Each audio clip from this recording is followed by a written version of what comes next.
Siemaneczko. Jesteśmy tu po to, aby podsumować podsumować cały wyjazd do Wietnamu. Chciałbym z Wami omówić, jakie były koszty lata. Tak jak widzieliście na tytule, to już wiecie, ile zapłaciłem w sumie za cały okres. Ogólnie w Wietnamie byłem 48 w sumie dni. Miałem wizę wykupioną na 90 dni, którą zapłaciłem w dolarach.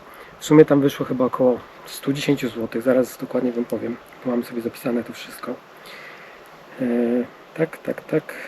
No, 109 zł i 4 grosze dokładnie. I to była wiza na 90 dni wykupiona, bo tam było chyba na miesiąc, to jeżeli dobrze pamiętam, to można było bezwizowo, a z tego powodu, że ja wiedziałem, że będę na pewno co najmniej 2 miesiące, nie byłem pewny, ponieważ w mojej podróży półrocznej chciałem spędzić od 2 do 3, to było zależne od tego, jak będę się czuł tak naprawdę właśnie w Wietnamie. No i wyszło tak, że tak jak wspominałem w odcinkach, pierwsze dni, już nie pamiętam, drugiego chyba dnia, kupiłem sobie w Hanoi motor, który kosztował mnie 5,5 miliona dongów i który udało mi się sprzedać w Ho Chi Minh pod sam koniec, powiedzmy, że mojej podróży. Niestety, tak jak przewidywałem, za połowę cen, nawet nie do końca połowę, bo dokładnie za 2,5 miliona. I to było w cenie też kaski. Jeżeli dobrze pamiętam, to za niego zapłaciłem chyba 700 tysięcy dong. Nie jestem pewny, ale tak mi się wydaje. Więc tak naprawdę straciłem na nim 3 miliony.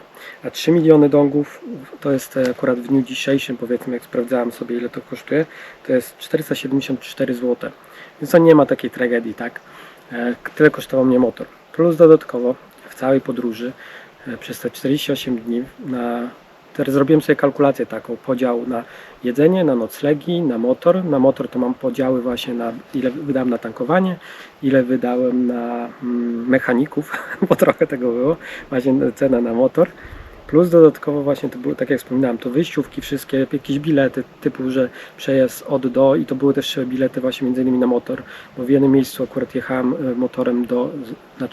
autobusem z motorem do Ho Chi Minh właśnie, ponieważ mój motor bardzo często odmawiał mi posłuszeństwa, już miałem po prostu go dość. Przepiękna jest jazda motorem, ale jednak jest też męcząca na dłuższą metę i fajniej jest jednak podróżować z punktu A do punktu B, jak co większe odległości, właśnie autobusami albo nie wiem, samolotami, czymkolwiek, łodziami. I w tych miejscach docelowych, powiedzmy, sobie wynajmować motor i sobie tam w obrębie tego miasta, wioski jeździć motorem. To jest dużo przyjemniejsze niż jazda motorem przez 8 godzin, powiedzmy, od punktu A do punktu B. To było strasznie męczące, głównie dla mojego kręgosłupa i dla mojej dupy, bo nie są do tego przyzwyczajeni. Ale to nie zmienia faktu, że daje też fajny taki przewiew właśnie tej wolności, co później nawet jak już sprzedałem motor i właśnie byłem w Kambodży i w innych miejscach, które będą w kolejnych odcinkach, jak to jeździłem, to właśnie poczułem tą wolność i której właśnie mi tego brakowało, to że tej swobody tak naprawdę podróżowania, ponieważ tak wsiadasz na motor i jedziesz, nieważne gdzie jesteś, nie musisz się zastanawiać, czy się zatrzymasz tu czy tu, po prostu wsiadasz, jedziesz, masz ochotę się zatrzymać, się zatrzymujesz. No i zrobiłem właśnie kalkulację na właśnie tak jak wspominałem, na cenę też właśnie biletów, typu rzeczy, masaże, pamiątki, to będzie wszystko w jednej grupie. Tylko, że to też jest tak nie do końca, bo próbowałem właśnie zrobić podział na noclegi, na jedzenie, tylko ciężko było mi to zrobić ze względu na to, że większość noclegów, które miałem, to były ze śniadaniami, które były wliczone w ceny, więc to nie jest, to jest takie mniej więcej pi razy drzwi, jeżeli chodzi o cenę, ile to kosztowało. Bo tak jak wspominam, noclegi często były z śniadaniami. Jeżeli chodzi, albo miałem wycieczki czasami, to też miałem tam noclegi, więc bo jestem za granicą, że ten zamysł. Bardzo często też miałem właśnie jakieś czy wycieczki, w których też miałem już noclegi. Miałem też wyżywienie w to wliczone. Bo na przykład jak byłem w Hadża na północy, to był pierwszy któryś odcinków, to tam musiałem wykupić wycieczkę ze względu na to, że nie mam prawa jazdy kategorii A i ten motor, którym jeździłem w Wietnamie, robiłem to niestety nielegalnie. Teraz akurat jestem w trakcie robienia prawa jazdy, tak jak wspominałem, chciałem zrobić sobie prawo jazdy, to był mój cel, no i teraz akurat od tego czasu za tydzień mam egzamin. Bardzo szybka akcja, bo zapisałem się powiedzmy z tydzień temu na jazdę i dzień w dzień robię po prostu godzinki, żeby szybko wyrobić. Liczę na to, że uda mi się wyrobić, żeby w listopadzie znowu wyjechać. I co? Ja się rozproszyłem trochę. Nie wiem, czy wspominałem, tutaj co widzicie w tle, to jest akurat Królewiec, czyli Rosja. A tutaj co macie najwyżej, że tego akurat pewnie nie widzicie, są bojki i one rozgraniczają teren akurat litewsko-rosyjski, bo jestem właśnie za granicą, bo tutaj w okolicy niedaleko mieszkam. Tak, wracając do tematu, jeżeli chodzi o Wietnam, to tak jak widzieliście, za całość dokładnie wydałem 25 709 800. To za takie kalkulacyjnie mniej więcej większość co wyliczyłem rzeczy i to jest za okres 48 dni, czyli za prawie 2 miesiące, tak? I to jest wliczone też, a nie, to nie jest, to jest bez wizy akurat. I do tego doliczam jeszcze wizę. I to jest, tu mam właśnie te podziałki, tak jak wspominałem, tu nie wliczam ceny biletu, bo bilet to jest indywidualna kwestia, tak samo ubezpieczenia, bo to też jest kwestia indywidualna, bo to można sobie wykupić za 1000 zł, można za 5000, tam nie wiem jakie w sumie są podziałki, to jest kwestia indywidualna. Więc jeżeli chodzi o jedzenie, bo przejdźmy do konkretów, to za jedzenie wyszło mi dokładnie za te 48 dni 8 948 000. To wyszło dokładnie 1414 zł po dzisiejszej walucie, co jest bardzo mało, tak jak widzicie. To jest prawie 2 miesiące, tak? Ja sobie nie było tak, że sobie żałowałem. Tylko jest jeden ale, ponieważ ta cena, ja może sobie nie żałowałem, a ja na przykład nie piję prawie alkoholu. To jest naprawdę, ja w przeciągu tych pół roku sporadycznie z 3-4 razy coś tam wypiłem i to, oj, znowu to SMS, że jestem na granicy. Sporadycznie piłem, to było zazwyczaj albo były jakieś wycieczki wykupione, to na przykład w Hadzian piliśmy tam Happy Water, która była ohydna i to sobie tam trochę popiłem. Były sytuacje tam, że kogoś poznałem, było jak po prostu czułem flow, to sobie tam po prostu na przykład siedziałem na Kochro na wyspie, to sobie tam wypiłem z 2 piwka, ale ogólnie nie piłem alkoholu, a to bardzo budżet zmniejszy, bo alkohol za granicą zazwyczaj był drogi. Jeżeli chodzi o żywność, to było bardzo tanie, noclegi były tak jak tutaj w Wietnamie też tanie. Że sami widzicie, to jest za kawy, herbaty, za normalnie obiady, kolacje, często śniadania też, za jakieś moje smoothie, jakieś czasami zachcianki słodyczowe czy coś, to wyszło 1400 zł za 48 dni, więc to jest bardzo mało. Później mam kolejny podział, o ktoś właśnie idzie, to jest podział na noclegi. Za noclegi wydałem 7 782 000, czyli 1230 zł 09 groszy. To też uważam, że jak za prawie 2 miesiące to jest bardzo mało. Tam noclegi były bardzo tanie, tylko trzeba pod uwagę wziąć też to, że większość czasu ja nie spałem w hotelach eleganckich, nie wiem, 5-gwiazdkowych, tylko często spałem w dormitoriach. Czasami miałem po prostu, zależało też od moich zachcianek, potrzeb, bo czasami spałem w dormitoriach, czasami brałem sobie prywatne pokoje, to było zależne czego oczekiwałem. Jeżeli potrzebowałem spokoju, to brałem sobie prywatny pokój, tak? Jeżeli potrzebowałem odpocząć, na przykład jak chorowałem czy coś, to sobie brałem prywatny, bo musiałem się wyleżeć po prostu w ciszy, spokoju, odpocząć, tak? To wtedy brałem sobie prywatne.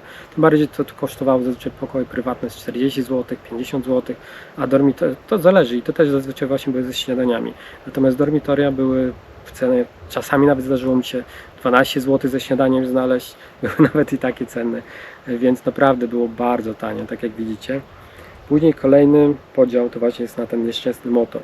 Tak jak wspominałem, wydam na niego 5,5 miliona, sprzedam go za 2,5 miliona, czyli mam stratę 3 miliony dongów, czyli to jest 474 zł 21 zł.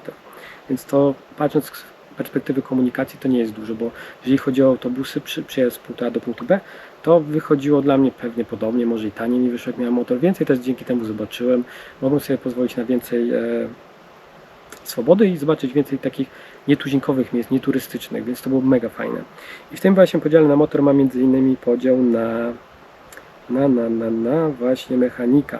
I za mechanika wydałem 3 miliony 20 000 dongów. To jest 477 zł 37 groszy. Ale z tego 77 zł, czyli powiedzmy 400 poszło na mechanika, ale te 80 zł około poszło na wymianę oleju, więc to i tak musiałem robić co jakiś czas. Później już przestałem po koniec, bo to też się okazało, że to nie trzeba tak często jak ja wymieniałem, ale to i tak tragedii nie ma jeszcze. Nawet mimo tego, że ja u mechanika byłem co drugi, co trzeci, co czwarty dzień, bardzo regularnie odwiedzałem ich, to i tak uważam, że to nie jest dużo, bo zazwyczaj to było tak, że te wszystkie wymiany kosztowały po 5 zł, 20 zł. To naprawdę były drobne ceny. Najwięcej kosztowały chyba mnie, jak akumulator wymieniałem, a robiłem to 2 razy, bo to chyba po 50 zł mi wyszło, jeżeli dobrze pamiętam. Tak. Później kolejny przedział to jest na benzynę, ile wydałem. Na benzynę wydałem przez ten okres 1 774 tysiące dongów, czyli 280 zł 41 groszy. To też uważam, że to nie jest dużo. Czyli wychodzi, że prawie motor mnie kosztował tysiaka przez prawie 2 miesiące. Tak, więc patrząc z tego perspektywy, że nie musiałem też wiele razy naginać z buta, to jest mega fajna opcja. Później mamy kolejne, przechodzimy. Jeszcze parkingi mam w motorach. Za parkingi zapłaciłem 155 tysięcy, czyli 24 zł 50 groszy. To są tak samo grosze. I to zazwyczaj parkingi były darmowe. W wielu hotelach były darmowe, jak byłem w miastach, w wioskach to tym bardziej. Jedynie czasami właśnie w niektórych miastach, tak jak byłem w Saigonie, w Hoi An, tam gdzie zaczynałem. Tam na przykład musiałem z parkingu skorzystać, bo na ulicy, w której byłem, można było parkować za dnia, w nocy było trzeba zawinąć wszystko. Tak, to było właśnie na noc i tam akurat miałem obok hotelu właśnie parking, za niego musiałem już płacić. To było akurat pod mostami, pod drogą. Ale to jak widzicie, to były grosze. Później mamy kolejna rzecz, to właśnie są na pranie, leki, fryzjer, masaże, jakieś właśnie bilety, wyjściówki, promy, wycieczki, punkty widokowe. To na to wydałem 8 394 tysiące, czyli 1326 zł i 83 grosze. Dużo, niedużo, mi się wydaje, że nie, bo za samą wycieczkę właśnie na Hadzian, gdybym miał prawo jazdy na motor, bym wydał dużo mniej, a wydałem za 3 dni, 2 noce 1 800 000. I to też dlatego, bo skorzystałem 4-dniowej wycieczki, ale przez to, że dzień wcześniej ich opuściłem, bo nie chciałem wracać z powrotem Hadzian, tylko jechałem później na wodospady pod Chiny. Z tego powodu trochę mniej zapłaciłem. A gdybym jechał sam, to na pewno by wyszło mi pewnie 1/3 ceny tego. Spokojnie, nawet pewnie 1/5 ceny bym wydał na to i bym więcej dużo zobaczył. Niestety z tej wycieczki, tak jak wspominałem, nie do końca byłem zadowolony ze względu na to, że musieliśmy naginać w tym i bardzo szybko pchać do przodu, czego ja nienawidzę, bo ja lubię się zatrzymywać, oglądać sobie widoczki, sobie podziwiać, tak jak tutaj macie, a tam niestety nie dało się, czy pierwszego dnia naginaliśmy jak debile, ale szkoda, to dawno nieprawda. I tak. I jeszcze na przykład szklany most był bardzo drogi, na niego dużo wydałem. To największa kładka właśnie szklana na świecie. Za to chyba wydałem 160 zł. Tak, później tam właśnie jeszcze dodatkowo jakieś atrakcje korzystałem, to też było trzeba dodatkowo płacić. Ale i tak tragedii nie ma. I później to było chyba tyle, tak? Jeszcze miałem internet. Za internet 2 razy musiałem doładowywać i kosztowało mnie w sumie, to chyba miałem bez limitu dokładnie 690 tysięcy dongów, czyli 109 zł 07 groszy. Dużo, niedużo, sami ocencie. I ogólnie, tak jak mówiłem, wszystko wydałem 25 709 800 dongów, co kosztowało mnie 4063 zł i 91 groszy za 48 dni przygodę, plus dodatkowo 109 zł za wizę i 4 grosze, więc to nie jest dużo. Tak jak sobie obliczałem, to mniej więcej wychodziło 90 zł za dzień, więc uważam, że to jest bardzo fajna cena. W kolejnych krajach też to było mniej więcej w podobnym przedziale, ale to dowiecie się w późniejszych odcinkach. Dobra, ktoś idzie, więc ja już w sumie wszystko powiedziałem, więc kończę, więc siema, nara.